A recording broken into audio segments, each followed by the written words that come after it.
கடைசி நாட்களிலே கர்த்தருடைய ஆலயமாகிய பர்வதங்களின் கொடுமுடியில் ஸ்தாபிக்கப்பட்டு மலைகளுக்கு மேலாக உயர்த்தப்படும். எல்லா ஜாதிகளும் அதற்கு ஓடி வருவார்கள். நன்றாக கவனிக்க வேண்டும். எதிர்க்கனாகிய ஏசாயா சொன்ன ஒரு பழைய ஏற்பாட்டு தீர்க்க தரிசனம்.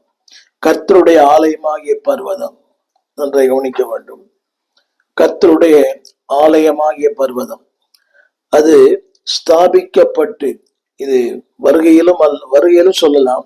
ஆனால் இந்த நாட்களுக்கு இது பொருந்தும். ஸ்தாபிக்கப்பட்டு, காட் எஸ்டாப்ளிஷ். ஆரம்பத்துல சொன்னேன், அது எல்லாவற்றுக்கும் மேலாக உயர்த்தப்படும்.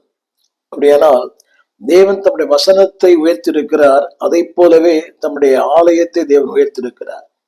அதில் சொல்லப்பட்ட வார்த்தை, எல்லாவற்றுக்கும் மேலாக உயர்த்தப்படும், எல்லா ஜாதிகளும் அதற்கு ஓடி வருவார்கள். இன்னைக்கு பாருங்களேன், அந்த நாட்களை விட இந்த நாட்கள்